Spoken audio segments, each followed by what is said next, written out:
Boa tarde a todos. Hoje a gente vai apresentar um trabalho sobre o Santo Daime e os integrantes do grupo são João Pedro de Aguiar, a Júlia Stephanie, a Larissa Elias, o Marcos Tadeu, eu, Marina Lage, o Pedro Goulart e a Thaís Santos. Primeiro a gente vai dar início à apresentação falando sobre a história de uma importante figura para o Santo Daime, que foi o mestre Irineu. Raimundo Irineu Serra nasceu em 15 de dezembro de 1890, em São Vicente Ferrer, no estado de Maranhão, onde passou sua infância. Ele era negro, filho de escravos e tinha mais 7 irmãos. Irineu chegou ao Acre em 1912 e se dirigiu ao Chapuri, onde passou cerca de 2 anos, e depois foi para Brasileia, na fronteira com a Bolívia e o Peru, e ele sempre trabalhou como seringueiro.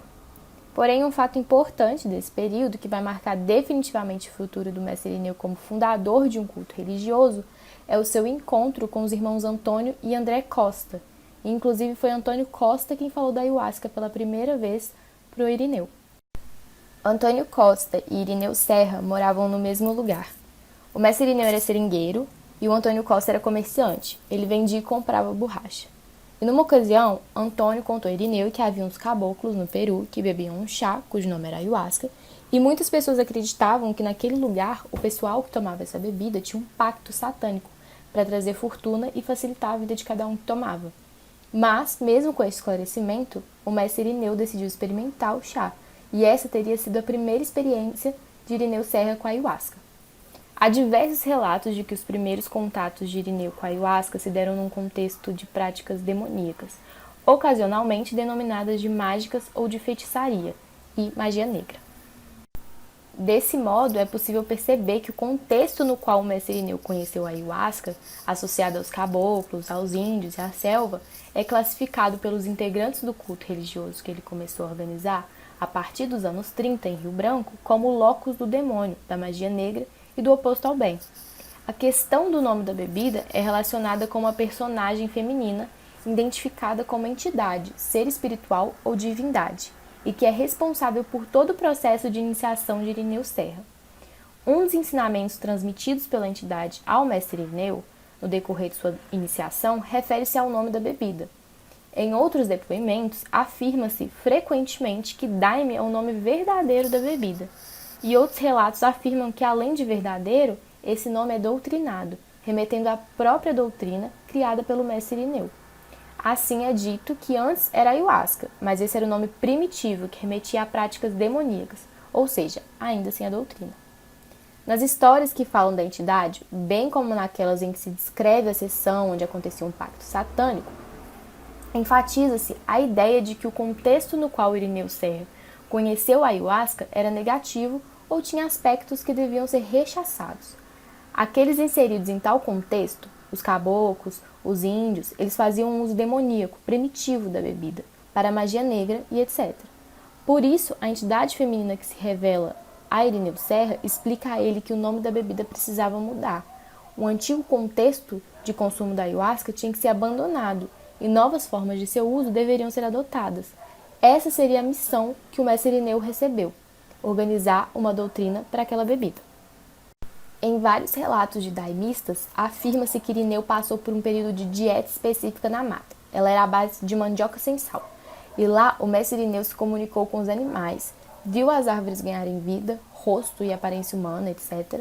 E só após essa imersão na linguagem dos animais, das plantas e da floresta, é que ele se tornou apto para receber a sua missão e a sua doutrina das mãos da Virgem Maria. Antônio e André Costa organizaram um centro em Brasileia cujos rituais se baseavam na utilização da ayahuasca. É certo também que Irineu Serra participou desse centro, ao menos por um determinado tempo.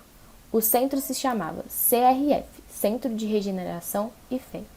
Afirma-se às vezes que as experiências realizadas pelo mestre Irineu com a ayahuasca, em companhia dos irmãos Costa, eram feitas sempre nas quarta-feiras, sugerindo que havia uma espécie de calendário ritual no CRF. Em 1945, o mestre Irineu recebeu a doação de um terreno, a colônia Custódio Freire, situada na periferia rural de Rio Branco. Ele repartiu a terra entre os seus seguidores e construiu nesse local a sua igreja. O local, o templo e, em algumas situações, o próprio culto passaram a ser conhecidos como Alto Santo. A organização institucional do grupo religioso criado pelo mestre Irineu demorou mais para se concretizar do que a sua elaboração ritual e doutrinária. Assim, o registro legal do centro demorou a ser feito, e, na verdade, uma série de questões burocráticas só foram regularizadas recentemente. O próprio estatuto só foi elaborado após o falecimento do mestre Irineu. O nome Ciclo, Centro de Iluminação Cristã Luz Universal, em Alto Santo, no Acre, levou igualmente algumas décadas para ser definido. Outro segmento da linha do Santo Daime é o Ceflures, é o Centro Eclético da Afluente Luz Universal Raimundo Irineu Serra. Também se colocando como seguidor do culto criado pelo mestre Irineu, o Ceflures foi fundado em 1974 e ele foi organizado por Sebastião Mota de Melo, conhecido como Padrinho Sebastião. O seringueiro e construtor de canoas Sebastião Mota de Melo, natural de Eurinipé, lá no Amazonas, foi um homem simples, de sólida convicção espírita, e ele era um trabalhador incansável. Discípulo do mestre Irineu, ele se tornou um de seus feitores da bebida sagrada. Reuniu em torno de si centenas de adeptos, não por conversão, mas de forma natural, como resultado da amizade, do respeito que ele conquistava, ao atender a todos que procuravam em busca de um conforto para os males da alma e do corpo. A iniciativa cresceu sobre sua liderança espiritual e seu exemplo de trabalho. Ele dirigia pessoalmente mutirões, acolhia pobres, doentes e necessitados. O Padrinho Sebastião, como é conhecido entre seus seguidores, tornou-se um adepto do culto do mestre Irineu em meados dos anos 60. Nesse período, o Padrinho Sebastião residia no local conhecido como Colônia 5000, lá na zona rural de Rio Branco. O lugar recebeu essa designação porque muitas décadas antes o governo loteou as terras, transformando-as em colônias, vendidas pelo preço de 5.000 cruzeiros antigos. Quando ingressou no culto do Santo Daime, o Padrinho Sebastião levou consigo um grupo razoável de pessoas, a maior parte delas seus vizinhos na colônia 5000. Nesse local, vale observar que ele já exercia uma certa liderança religiosa, atendendo algumas pessoas em sua própria casa com sessões de banca espírita. A distância entre a 5000 e o Alto Santo na época era grande. Isso em função das condições precárias da estrada, que era um caminho de terra muito fechado, no qual apenas tratores e alguns tipos de caminhão conseguiam passar. Na maior parte das vezes, o Padrinho Sebastião e o seu grupo iam a pé até o Alto Santo, viagem que demorava quase um dia. E esse foi um dos motivos que fizeram com que o mestre Irineu autorizasse Sebastião Mota de Melo a preparar e fornecer o Daime na 5000, para dirigir os trabalhos com seu grupo. Normalmente, o Padrinho Sebastião realizava trabalhos nos sábados e em algumas concentrações, além de ter autorização do mestre Irineu para dar daime aos doentes que o procurassem. Os inários oficiais eram feitos no Alto Santo, e além disso, o acordo entre Sebastião Mota e o mestre Irineu estabelecia que metade do daime produzido pelo primeiro deveria ser do Alto Santo. A dificuldade de locomoção até o Alto Santo, entretanto, não parece ter sido o único motivo pelo qual o mestre Irineu autorizou o Padrinho Sebastião a dirigir trabalhos com o daime lá na 5000. Ele considerava, como é possível perceber através de sua atitude, que Sebastião Mota estava em condições de preparar adequadamente a bebida. Isso é um sinal de que ele possuía uma posição de destaque entre outros discípulos do mestre Irineu. Sabemos que o domínio das técnicas acerca da preparação do chá era extremamente valorizado pelo fundador do culto daimista. E conta-se também que o mestre Irineu aconselhava os seus seguidores a consumir o daime feito apenas por aqueles que ele próprio havia orientado. A autorização concedida pelo mestre Irineu ao Padrinho Sebastião, tanto para dirigir trabalhos com daime quanto para produzir a bebida na colônia 5000, começou a ser contestada por Leôncio Gomes, homem que assumiu a presidência do ciclo após a morte do mestre Irineu. Leôncio passou a exigir que Sebastião Mota e seu grupo fizessem todos os trabalhos no Alto Santo. A exigência se aplicava também a outros feitores de daime, que encontravam-se em situação similar à do Padrinho Sebastião. O objetivo era estabelecer um controle e uma centralização da produção do daime, determinando com que cada um dos adeptos tivesse apenas uma pequena quantia da bebida em casa. Contudo, apesar dos esforços da nova diretoria do ciclo, a proposta acabou não se concretizando. Alguns relatos sobre o período colocam que as tentativas de centralização da produção de daime da parte da direção do ciclo causaram muito desconforto e insatisfação entre os seus integrantes.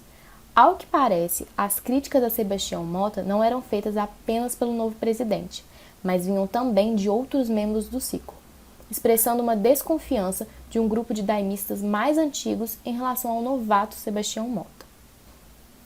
Conta-se que o último trabalho de Sebastião no ciclo foi em 24 de junho, dia de São João Batista. O fato é interpretado simbolicamente pelos seguidores do padrinho. Este vai organizar o seu novo centro na colônia 5000, junto com um grupo relativamente extenso de pessoas que o acompanhou na saída do ciclo. Quando Sebastião Mota iniciou os trabalhos na colônia 5000, com um grupo de famílias de colonos que se agruparam em torno de sua figura carismática, o seu filho Alfredo foi um de seus principais auxiliares. Ele demonstrou desde muito cedo seus dons espirituais. Mostrou logo sua capacidade de liderança e dotes administrativos, motivo pelo qual, ainda em vida do seu pai, foi escolhido por este para ser seu sucessor espiritual, secundado pelo irmão Valdete. Teve também importante papel na construção da comunidade e já na década de 1970 foi alçado ao cargo de administrador geral.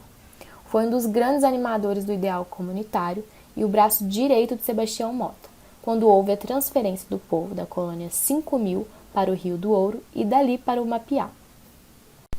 Na década de 90, após a passagem de seu pai, patrono e fundador da igreja, Alfredo Gregório assumiu de direito aquilo que já vinha exercendo de fato, a liderança espiritual do movimento do Santo Daime, a vertente originária do tronco do mestre Irineu Serra e que seguiu o desdobramento dado pela liderança do padrinho Sebastião.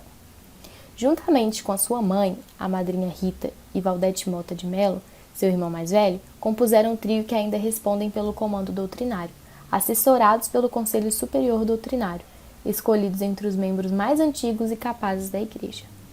Em meados dos anos 90, realizou-se a primeira comitiva, que percorreu o Brasil, e logo em seguida o exterior, levando grupos de músicos e cantores, realizando trabalhos que conquistaram o apreço de buscadores espirituais de todas as partes do mundo.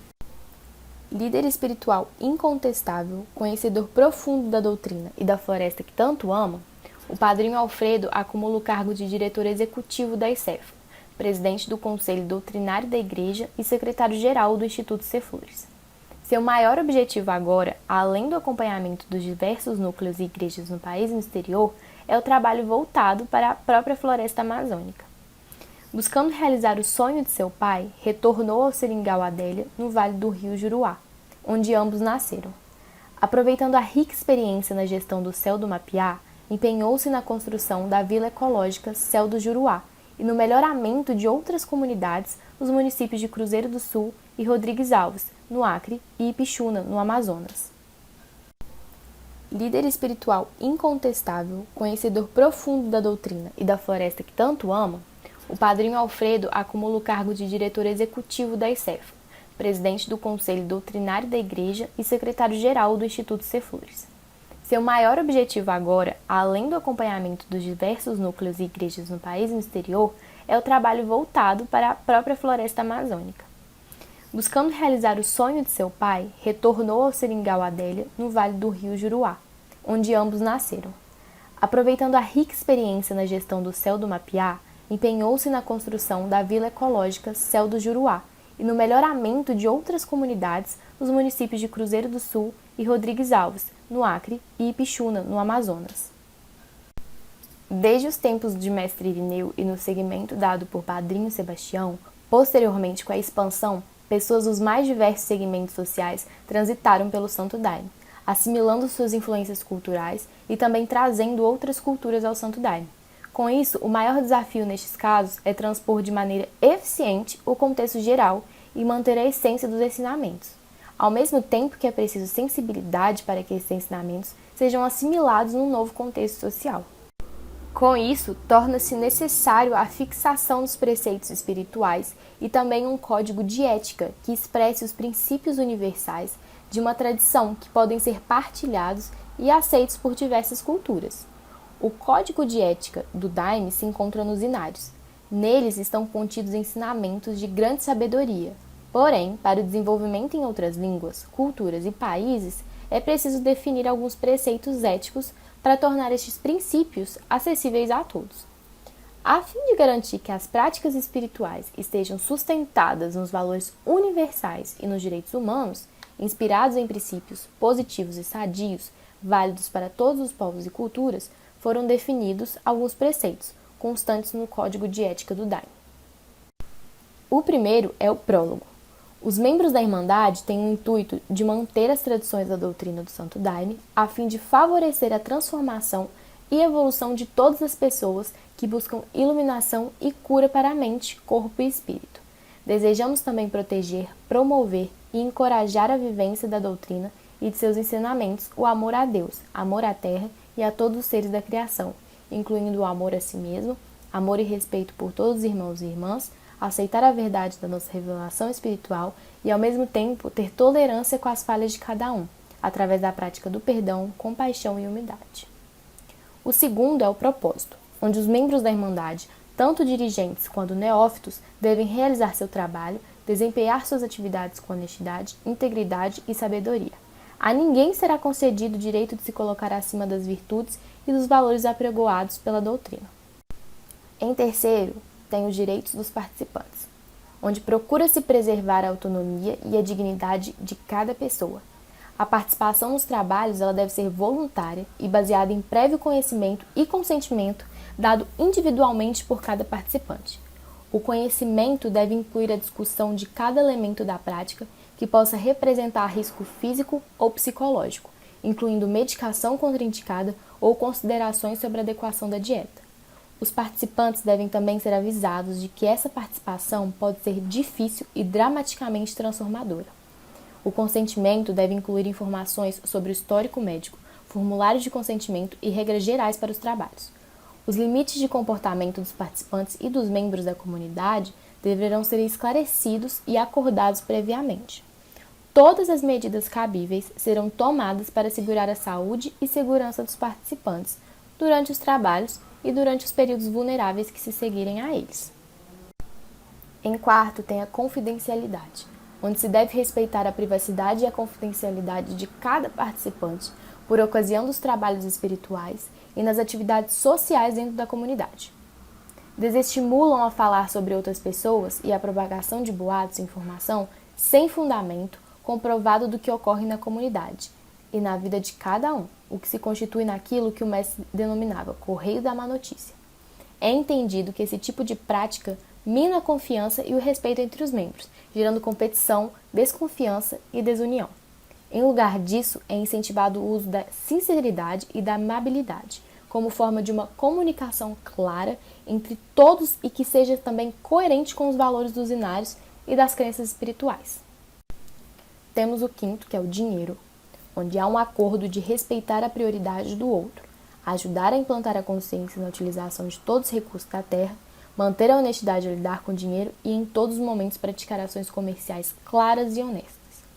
No espírito de servir, há um esforço para facilitar a frequência aos trabalhos daqueles que eventualmente não possam contribuir com mensalidades e outras formas de doação ou trabalho voluntário, conscientizando, porém, estes irmãos e irmãs da necessidade de se assumir algum tipo de responsabilidade material para a manutenção da atmosfera e a obtenção da bebida sacramental, desde que essa seja voluntária, razoável e adequada à condição de cada um.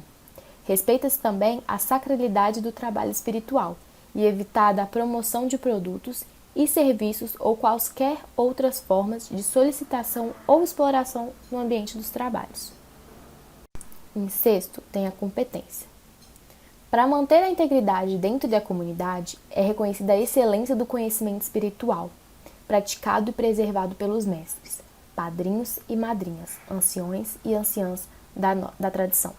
Concorda-se também que estes conhecimentos sobre ritual, doutrina e administração do sacramento devem ser legados para as novas lideranças espirituais, através de um sólido processo de capacitação e transmissão deste conhecimento. É acatado ainda em buscar a ajuda de outras práticas e saberes específicos, mediante agentes e profissionais qualificados, que sejam benéficos para a assimilação das experiências espirituais profundas de transformação pessoal, principalmente aquelas que envolvem questão de projeção, transferência e contra-transferência. Em sétimo, tem a tolerância, que é praticada a abertura e o respeito pelas pessoas cujas crenças são contrárias, compartilha-se os ensinamentos do Santo Daime com aqueles que procuram este caminho e essas verdades, ao mesmo tempo em que é reconhecido que fazer proselitismo é proibido. Para ajudar a salvaguardar contra as consequências nocivas da ambição pessoal e organizacional, evita-se a promoção ativa da Igreja. Em oitavo, o uso de substâncias, onde não é autorizado o uso de qualquer substância ilegal durante os trabalhos ou na área do templo e suas vizinhanças. Em nono, assédio e discriminação. É garantido um ambiente livre de qualquer forma de assédio, incluindo discriminação por motivo de idade, sexo, religião, credo, origem étnica, orientação sexual. Para proteger o bem-estar de todas as pessoas, entende-se que relações sexuais inapropriadas, imposição de opiniões, preconceitos ou preferências pessoais de qualquer tipo são prejudiciais ao bem-estar do indivíduo e da comunidade. Em décimo, temos a integridade, onde há consciência de como o sistema de crenças, valores, necessidades e limitações do Daime afeta e influi na capacidade para servir aos outros de forma imparcial e isenta. Para evitar que ocorra em alguma situação qualquer tipo de injustiça, os daimistas estão dispostos, sempre que necessário, a examinar as próprias motivações e praticar reflexões pessoais e autoavaliações coletivas que ajudem a promover o próprio crescimento pessoal e dos demais envolvidos, no que se refere à ética. Quando em dúvida se uma situação particular possa violar o código de ética, deve-se consultar o conselho apropriado para escolher a melhor resposta. Se uma situação mostrar que o código de ética foi violado, concordado em dizer a verdade e em ajudar a remediar a situação. E por último, temos o conselho. No caso de conflitos ou dificuldades entre as pessoas, procura-se primeiro resolver o problema diretamente com o indivíduo. Se a situação não se resolver, é necessário procurar primeiramente o conselho ou orientação de um líder ou de um membro mais antigo da comunidade, o padrinho ou madrinha ligado à igreja ou ao conselho de igrejas. Durante todo o processo, deve-se ater aos princípios de confidencialidade acima citados. A tradição espiritual traz uma mensagem de amor cristão e de caridade. Nessa medida, ela tem correspondido à demanda de espiritualidade existente em todos os continentes. Esses princípios universais têm prevalecido, independente das diferenças de língua e de cultura. A expansão da Igreja e a prática da doutrina do Santo Daime, nos diversos países onde ela tem se processado, tem sido, além de seu conteúdo espiritual, uma manifestação de engrandecimento da língua portuguesa e da cultura. Fato constatável no aumento considerável de estudos e pesquisas acadêmicas sobre este tema, assim como o grande número de irmãos e irmãs de igreja no exterior que têm frequentado cursos de língua portuguesa e se interessado em estudar a cultura daimista. Até o final dos anos 30, os hinos, que são talvez os principais elementos de estruturação dos rituais daimistas, eram em número reduzido. Para os daimistas, tais músicas são produto da comunicação com os seres espirituais, que assim enviam suas mensagens aos homens.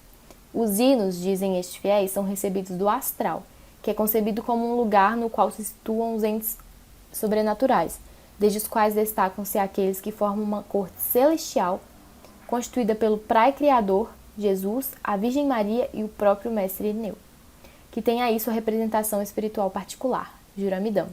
Não é muito claro se há outros seres espirituais que pertencem à corte celestial, ou se existe algum tipo de hierarquia entre as diferentes entidades do astral. Tais questões não se encontram explicitadas na doutrina do Santo Daime, a qual caracteriza-se por ser transmitida através do conjunto de inários de seus adeptos, sendo o principal deste justamente o do fundador do culto.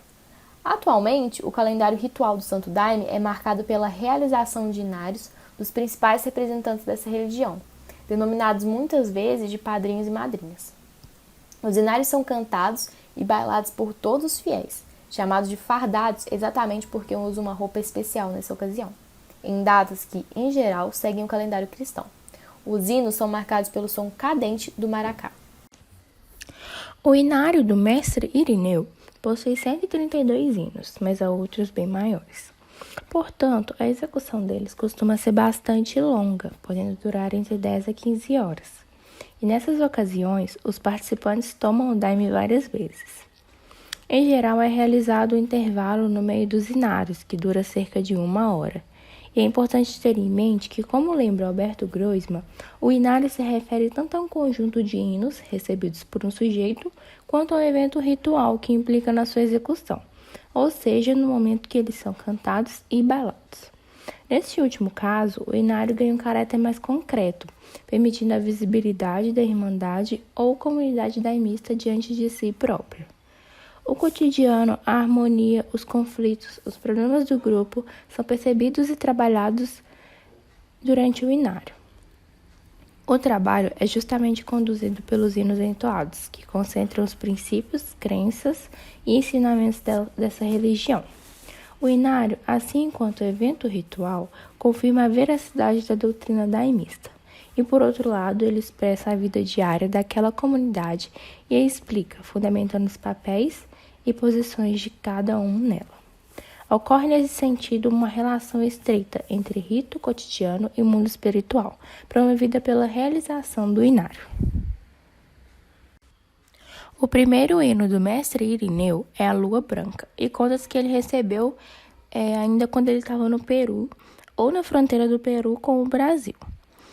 Alguns afirmam que a Lua Branca foi entregue para ele durante a dieta que ele se submeteu na floresta. E de qualquer modo é colocado que este hino foi transmitido pela Senhora Clara ou pela Virgem Maria no decorrer dessas primeiras experiências com o Daime. O hino ele louva a Mãe Divina e a Lua Branca, realizando uma associação entre ambas, numa referência evidente aos primeiros contatos do mestre Irineu com a entidade feminina que teria lhe transmitido a doutrina do Santo Daime, também identificada a Virgem da Conceição. Segundo Persília Ribeiro, em 1935, o mestre Irineu tinha mais 2 hinos além da Lua Branca, que são Tuperci e Ripi, e atualmente são o segundo e o terceiro do seu inário. Atualmente, em alguns centros do Alto Santo, são cantados durante tais trabalhos alguns hinos que são considerados de cura, muitos dentre eles selecionados do próprio inário do mestre Irineu.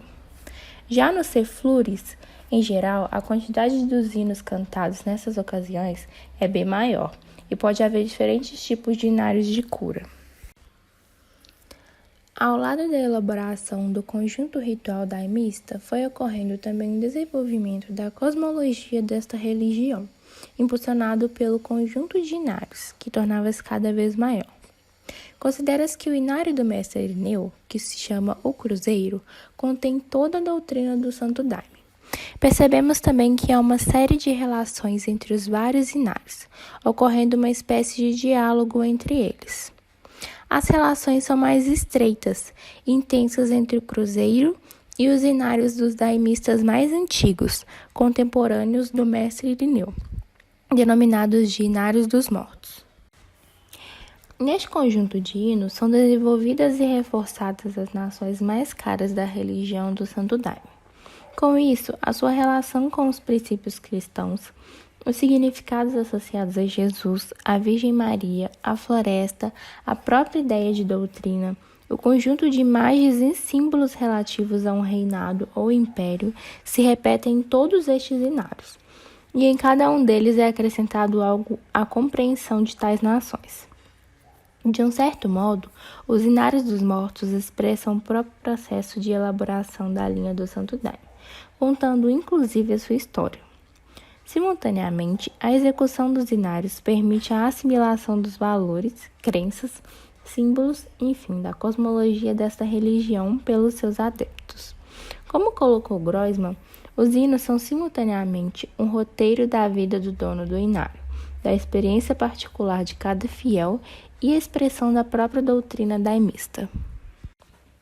O padrinho Sebastião começa a receber alguns hinos, que são interpretados pelo grupo de fiéis que lhe era mais próximo, como indícios de que ele poderia ser o sucessor do mestre Irineu. E como nós já falamos aqui, no culto do Santo Daime, os hinos cumprem um papel fundamental, expressando seus princípios doutrinários e se constituindo no registro da sua história. Eles são elementos importantes também no processo de fissões dessa linha, sendo acionados para garantir e legitimar as posições de diferentes lideranças. O padrinho Sebastião passa a receber hinos que falam de sua ligação especial com o mestre Irineu. E além disso, percebemos no seu himnário hinos que enfatizam um vínculo espiritual entre eles e São João Batista. A ideia segundo a qual um inário e o seu respectivo dono podem se associar a um santo cristão ou a um espírito deste é bastante corrente na linha do Santo Daime. É curioso observar como ela se associa à crença na reencarnação, pois em muitos casos a relação entre o santo e o dono do inário transforma-se na reencarnação do primeiro no segundo. Os hinos e admirações são entendidos como sinais, provas do contato com a realidade espiritual. Porém, ao mesmo tempo, nem todos os hinos têm a mesma legitimidade. Com isso, os hinos ou inários de diferentes fiéis são mais ou menos aceitos num determinado grupo ou comunidade daimista, e a sua autenticidade ou caráter sagrado podem inclusive ser contestados. Agora, nós vamos falar de algumas religiões sincréticas que utilizam o daime em seus rituais, começando pela barquinha. A barquinha é um movimento religioso diverso, complexo e sincrético, constituído por práticas rituais e elementos simbólicos, influenciados pelo catolicismo popular, pelas religiões afro-brasileiras, pelo esoterismo europeu, pelo xamanismo ameríndios e caboclos que utilizam em seus rituais o daime. É caracterizada principalmente pela incidência significativa de elementos do catolicismo popular e práticas mediúnicas. A presença do catolicismo popular se expressa principalmente no forte caráter devocional da barquinha e na centralidade dos santos e orações católicas. Por outro lado, as práticas mediúnicas incluem a incorporação de entidades espirituais e são influenciadas tanto pelo espiritismo de Allan Kardec quanto pelas religiões afro-brasileiras, especialmente a Umbanda. A barquinha considera São Francisco seu principal mentor espiritual e é marcada pelos ideais de caridade, amor, fé, humildade e comunidade. Assim, todos os rituais são dedicados à caridade e à assistência aos necessitados, tanto visíveis, que são os humanos, quanto os invisíveis, que são as entidades espirituais. O primeiro centro barquinha foi criado na área rural ao redor do Rio Branco, capital do Acre, em 1945 por Daniel Pereira de Matos, também conhecido como Frei Daniel. Filho de escravos, Daniel nasceu no Maranhão, no nordeste do Brasil, em 1888. Ele foi para o Rio Branco pela primeira vez em 1905 como integrante da Marinha do Brasil e retornou em 1907. Ele se estabeleceu no Rio Branco, que foi a cidade em que ele trabalhava como barbeiro e era conhecido por seu estilo de vida boêmio. Sustenta-se que o surgimento da barquinha pertencia à missão de Daniel sobre a terra, ligando-se, portanto, a uma causa de maior predestinação, cujos indícios já eram perceptíveis mesmo antes dele conhecer o daime. O sistema cosmológico da barquinha é extremamente plural e complexo.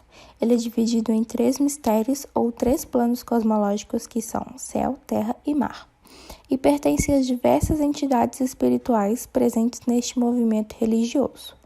Em geral, esses seres espirituais podem ser divididos em 3 linhas associadas às principais influências culturais que constituem a barquinha: europeia ou cristã, afro-brasileira e ameríndia. A linha cristã pode ser considerada a linha espiritual central neste sistema religioso e está ligada à forte influência do catolicismo popular. As entidades espirituais que fazem parte dessa linha incluem missionários, arcebispos, bispos e frades. A linha afro-brasileira é formada pelos orixás e também pelos pretos e pretas velhas. Os orixás são entidades espirituais fundamentais para a religião afro-brasileira do candomblé. Eles são vistos como seres encantados pelos elementos e energias da natureza.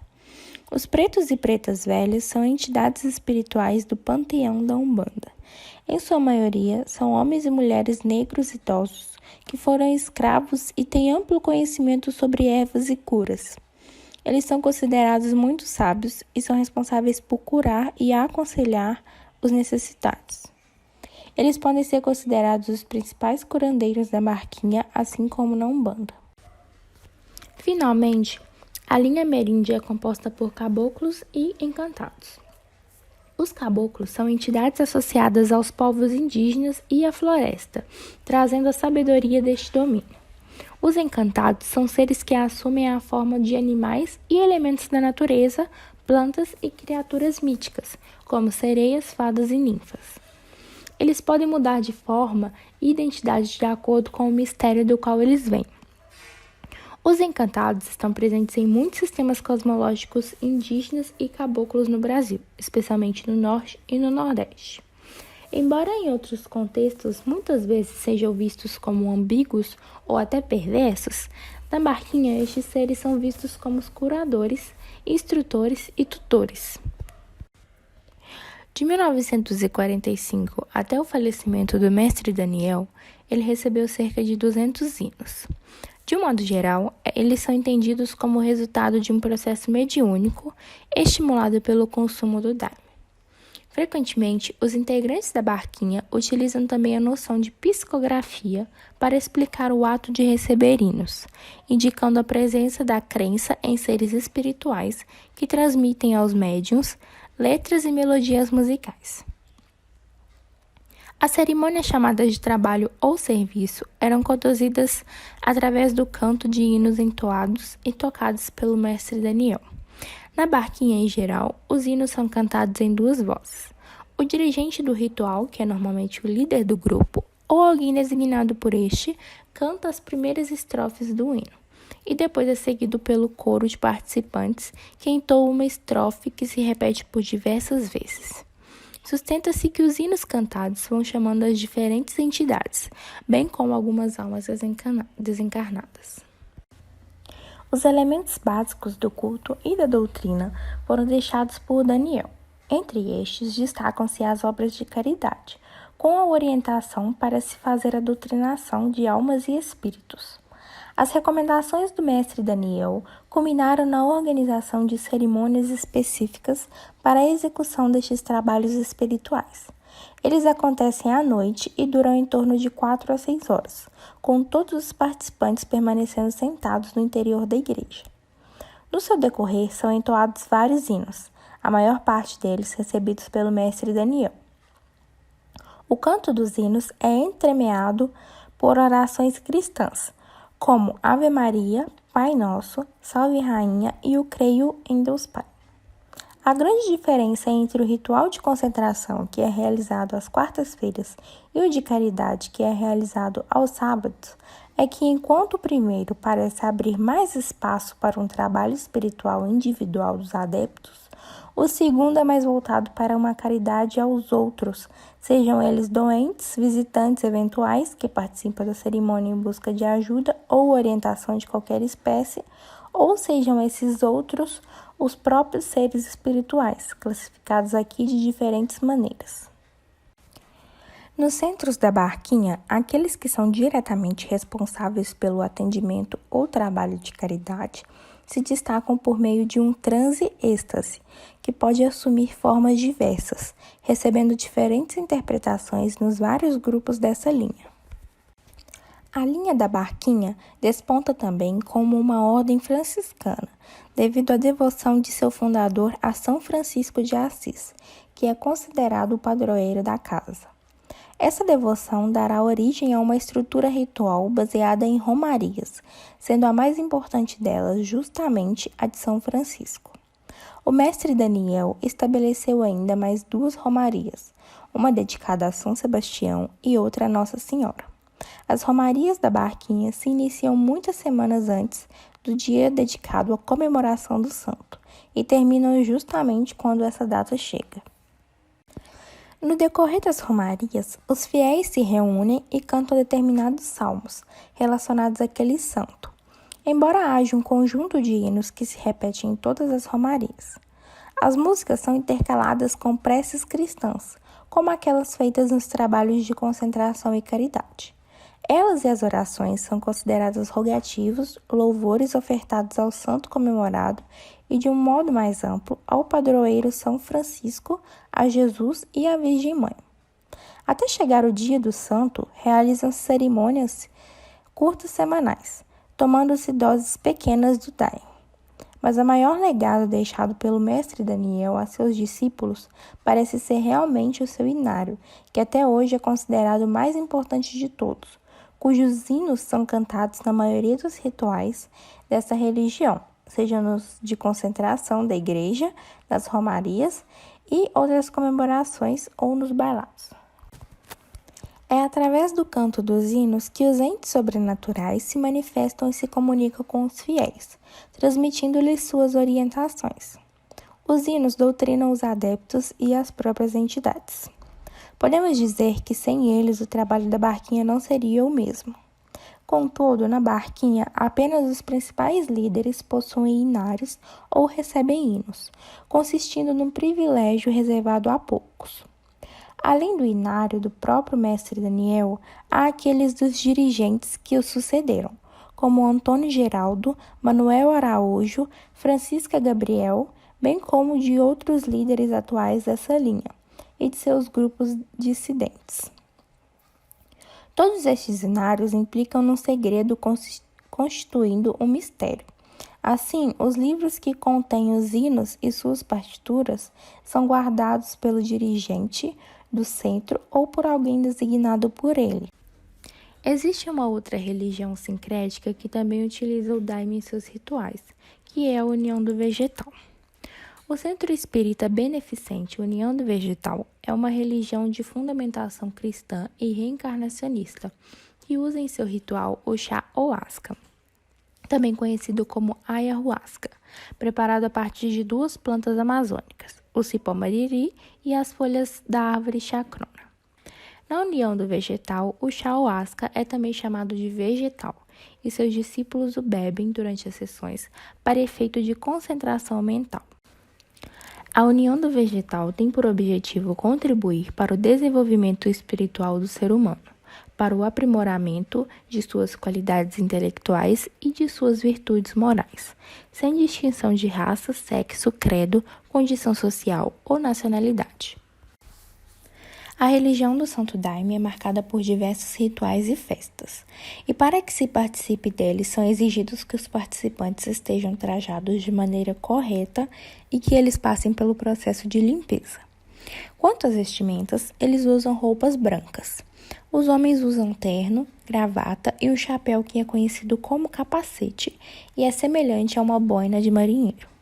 Já as mulheres usam saia, blusa branca e uma coroa na cabeça. Todos os participantes utilizam também várias fitas coloridas. Essas roupas são chamadas de fardas e atualmente há duas fardas usadas nos rituais do Santo Daime. Uma farda é a branca, que é dos trabalhos de inários oficiais, em que os homens usam calça, blusa de manga comprida, paletó branco, gravata preta e uma estrela de 6 pontas, que é conhecida como Estrela de Salomão, colocada no peito direito.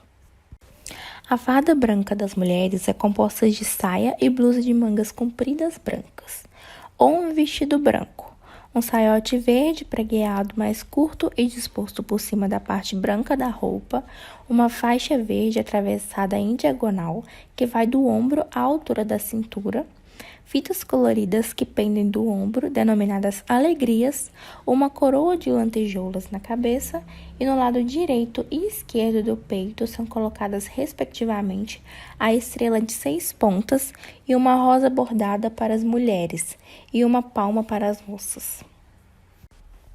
A farda azul é utilizada nos rituais de concentração e nos inários não oficiais. Ela consiste em saia azul pregueada, com blusa branca de manga curta para as mulheres, na qual estão bordadas as iniciais CRF, que significa Centro da Rainha da Floresta, e gravata azul borboleta. Para os homens, essa farda tem a calça azul, camisa branca, gravata preta e estrela de 6 pontas disposta no peito direito.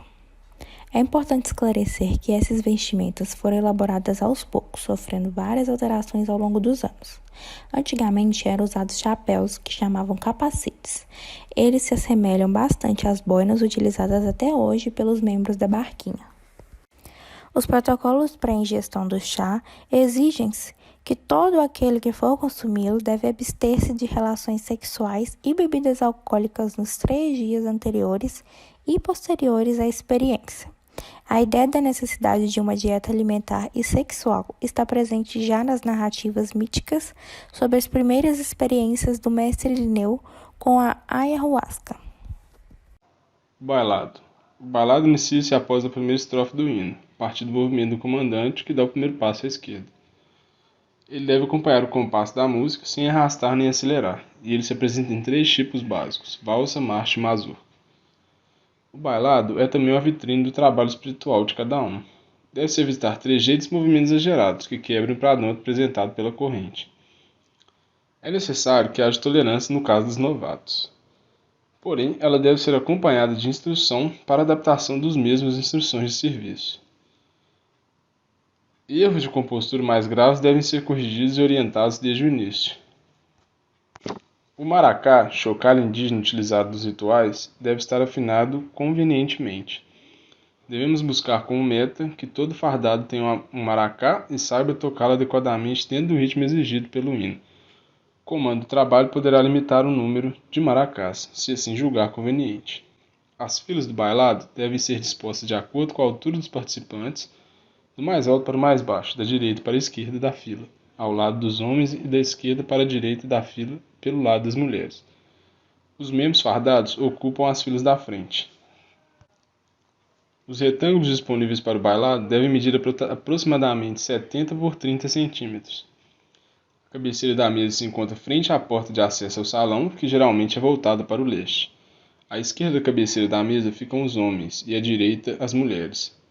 Seguem-se os rapazes e as moças, as meninas e os meninos. O setor das crianças, como é sempre mais vazio, recebe também visitantes nos dias em que a igreja está mais cheia. A posição nas filas de bailado não devem se tornar pontos de afirmações de ego ou símbolo de poderes especiais. Todos devem compor-se em seus lugares de acordo com os critérios que foram estabelecidos. Todo membro fardado na corrente é um soldado da rainha, que tem a responsabilidade de um trabalho de muita seriedade. Deve cantar e bailar durante todo o inário, salvo impedimento justificado. A concentração. As concentrações devem ser realizadas todos os dias 15 e 30 de cada mês. O trabalho de concentração faz parte do calendário oficial. É nele que quinzenalmente se busca, através do silêncio, a conexão com o nosso ser interior, uma maior consciência com o nosso eu superior. É também nas concentrações que podemos nos entregar à miração, que são as visões espirituais conseguidas em estado de consciência expandida, com o uso do Daime, e receber as instruções valiosas para o nosso segmento espiritual. A concentração se divide em 2 etapas. Concentração propriamente dita, que consta na disciplina da mente, em abolir os pensamentos, associações de ideias e impressões do dia a dia, a fim de focalizar num ponto único. Nela, treinamos a atenção e a introspecção para que a mente, sem se distrair com os objetos da percepção, seja um instrumento útil a serviço do trabalho espiritual. Meditação, estágio superior de concentração, onde dentro da força da corrente, da energia espiritual das mentes elevadas e da proteção dos nossos guias espirituais, se busca experimentar um estado contemplativo, estático, sereno e sem pensamentos, onde procuramos fundir o observador, o observado e o ato de observar como uma mesma coisa. Os fardados devem vestir farda azul e todos devem procurar uma postura corporal confortável, evitando movimentos necessários, e a ausência do salão ocorre apenas em caso de necessidade ou para fazer as devidas limpezas. O ritual inicia-se com 3 Pai Nosso e 3 Ave Marias, chave de harmonia, despacho do Santo Daime e oração. Após a oração, deve ser lida a consagração do aposento e começa a concentração. A primeira parte deve ser de concentração total, num período mínimo de 1 a 2 horas. Após o segundo despacho, a concentração deve seguir por mais um período, onde o silêncio pode ser intercalado por hinos autorizados pelo dirigente da sessão. É recomendada a leitura do decreto de serviço do mestre Irineu. Esse decreto de 1970 é o fundamento onde se baseiam todos os princípios e regras que devem constar na conduta de todo daimista. O texto deve ser lido na íntegra em momentos solenes durante a concentração. Também é recomendável a leitura do preâmbulo doutrinário do Estatuto, mensagens, instruções, leituras de escrito e textos sagrados de conhecido valor espiritual. Excepcionalmente, poderá ser realizado algum inário durante a segunda parte da concentração. Normalmente, a Nova Jerusalém do Padrinho Sebastião ou o inário da Madrinha Rita. Ao final é obrigatório o cruzeirinho do Mestre Irineu e depois dele procede-se ao encerramento normal. O feitio. O feitio do Santo Daime é um dos principais trabalhos da doutrina, porque, além do feitio material da bebida sacramental, ele é também uma verdadeira alquimia espiritual. Por outro lado, deve representar sempre um ponto de encontro e união de todos os segmentos da Irmandade em prol da realização do Santo Daime. A característica principal de um feitio é que o trabalho espiritual interior e a miração se sobreponham ao intenso trabalho físico e mental. É necessário o mais profundo silêncio e atenção no trabalho que está sendo realizado, e uma total disponibilidade às múltiplas tarefas que são exigidas de cada um. O feitor, o mestre da fornalha, é o responsável tanto pela parte material quanto espiritual do feitio. A ele cabe a responsabilidade pelos graus de apuro do Santo Daime, como também a coordenação dos diversos setores de trabalho, tanto masculino quanto feminino. Os trabalhos masculinos são pesquisa, corte e transporte do cipó, coleta das folhas, que também pode ser feito pelas mulheres, raspação, bateção e fornalha, que consta de apurar, paneleiros, foguista, lenha, água e limpeza. Os trabalhos femininos são cozinha e limpeza das folhas, lavagem dos vasilhames. Durante a limpeza das folhas podem ser apresentados inários. Durante a realização dos trabalhos é servido o Santo Daime. Cada trabalho deve ser executado numa atitude de vibração mental positiva e dentro de uma corrente harmoniosa. O despacho do Santo Daime é feito em horas designadas pelo responsável do feitio, que também executa as chamadas e autoriza cantar os hinos. É comum a realização de inários na boca da fornalha. Quando são cantados durante a bateção, têm que ser puxados na sua cadência apropriada. Durante os trabalhos da folha e nos inários da boca da fornalha, no interior da casa do feitio, as mulheres só podem ter acesso 3 dias após as suas regras. É essencial o cuidado na limpeza, higiene e na esterilização de todos os vasilhames e recipientes empregados no trabalho. O Santo Daime deve ser engarrafado dentro dessas normas, anotando seu grau, data e lua na qual foi produzida.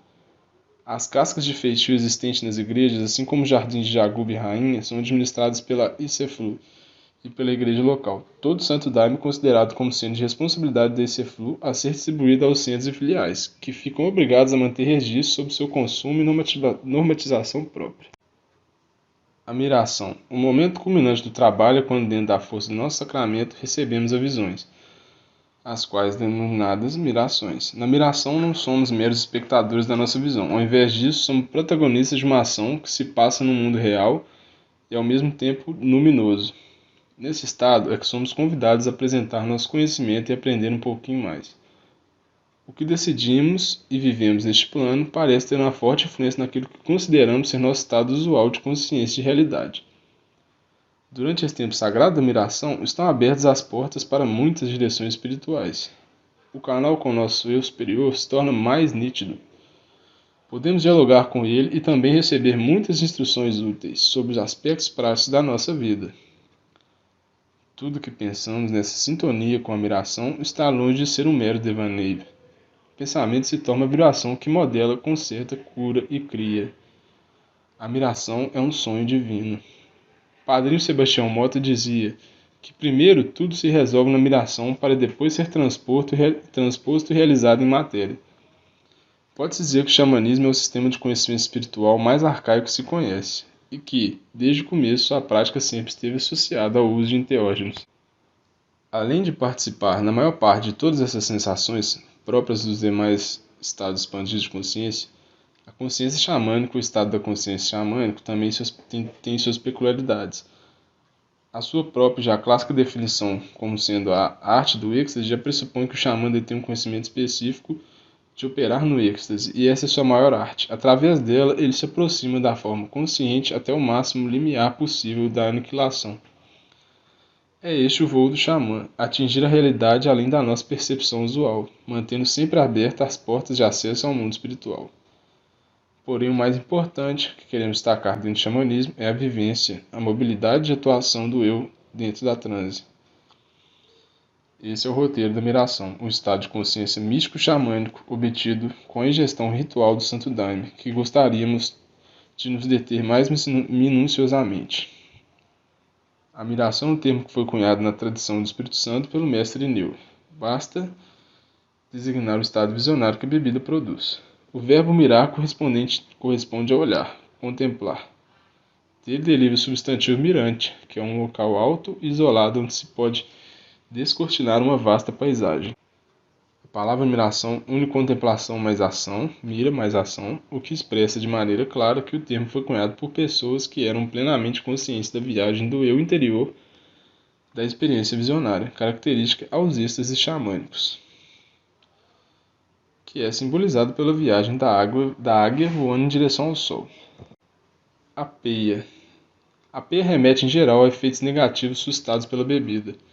A peia é popularmente conhecida entre os adeptos do culto Santo Daime como surra do Daime, expressas por vômitos, diarreias, tremedeiras, mal-estar ou qualquer outro tipo de evento desagradável pela qual possa se encontrar o sujeito sob efeito do potente alucinógeno de origem indígena.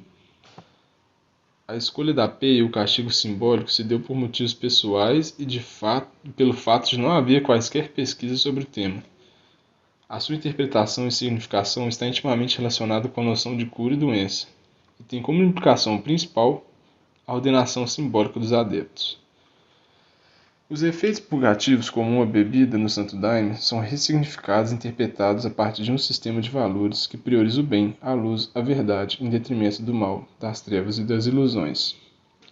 A peia tem, assim, ação coercitiva e mediadora, agindo no sentido de promover o melhoramento da conduta dos adeptos, segundo o modelo idealizado por Mestre Irineu e Padrinho Sebastião, líderes principais da linha daimista pesquisada. A peia, enfim, não é um fenômeno a priori. É produto cultural das experiências idiosincráticas dos líderes e demais daimistas, e, dessa forma, tem também importância histórica, na medida em que grandes peias coletivas são lembrados como momentos de dificuldades vividas pelo grupo. A limpeza. A limpeza é um processo em que os usuários do Santo Daime passam para receber a cura espiritual. Pode ocorrer das seguintes maneiras: vômito. É uma limpeza física, geralmente causada por impurezas no seu corpo. Você que geralmente consome muita carne, gordura, cigarros, bebidas alcoólicas, comidas industrializadas, deve passar por isso. É o mais normal, digamos que 80% das pessoas ao comungar o chá irá passar por esse tipo de limpeza, e isso se dá ao fato de vivermos num mundo onde é muito difícil não ter contato com tais substâncias. Precisamos nos alimentar de tal modo. O choro. Esse já está ligado ao sentimento repreendido, muitas vezes até esquecidos, guardados. Todo tipo de sentimento: tristeza, rancor, alegria, timidez, vergonha. Muitas vezes no ritual você pode estar chorando e não saber o motivo, apenas chora. É algum sentimento que está sendo limpo ou está sendo libertado. O bocejo é um tipo de limpeza energética. Somos bombardeados o tempo todo por energias nocivas, energias de baixa frequência, malignas, espíritos não evoluídos e afins. E o bocejo vem para limpar essa energia, tanto que, em clara evidência, consegue enxergar vespas e insetos saindo junto ao bocejo.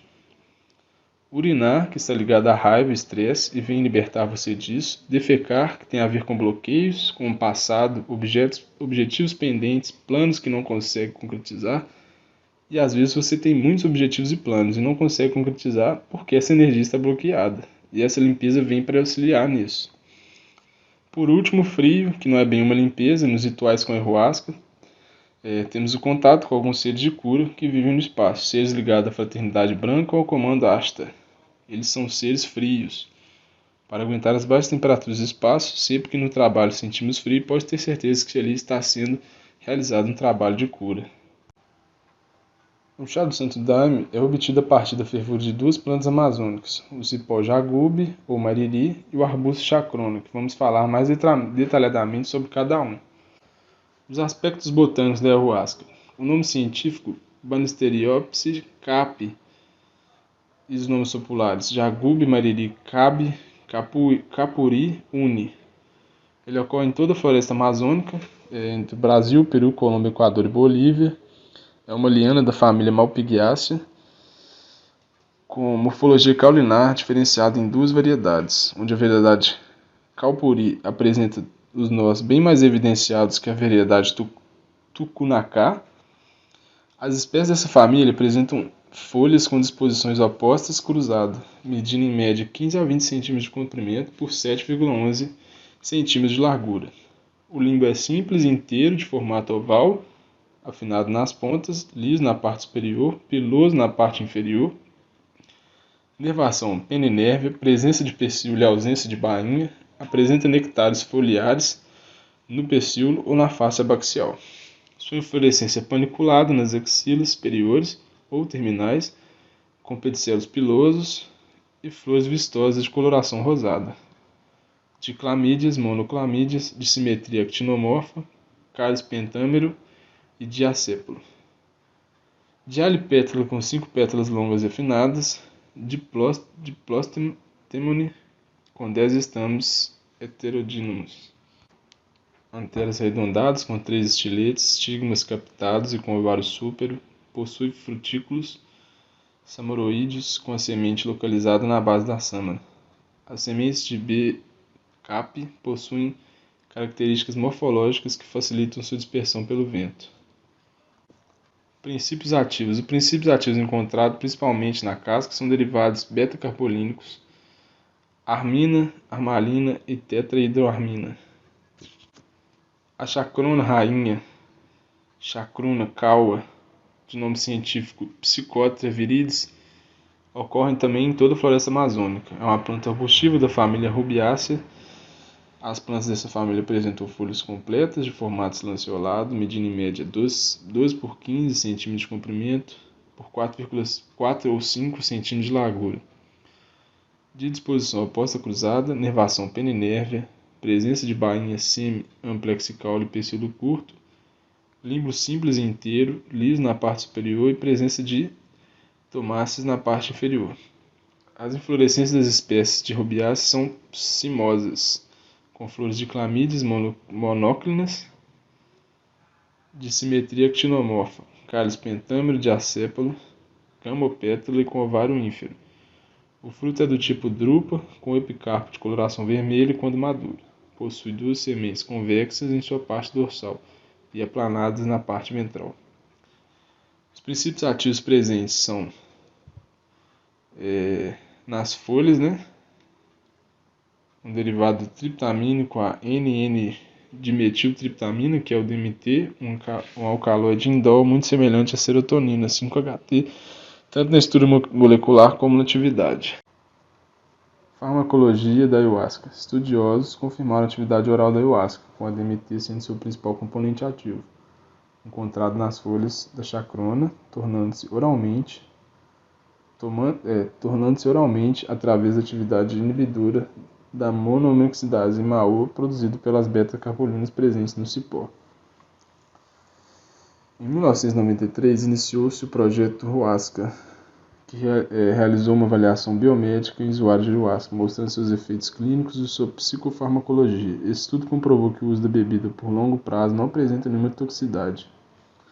Entre os resultados encontrados, podemos citar inexistência de distúrbios psiquiátricos com abstinência, tolerância e abuso, maior poder de concentração entre os usuários, aumento dos receptores de serotonina entre os indivíduos que utilizavam o chá há mais de 10 anos, indicando a possível potencial antidepressivo da bebida. Após 6 horas, os níveis de DMT não foram detectados e após 8 horas não foi detectado nenhum alcaloide no plasma. O hormônio do crescimento GH e a prolactina apresentaram um aumento após 90 e 120 minutos de ingestão do chá e voltaram à homeostase após 6 horas.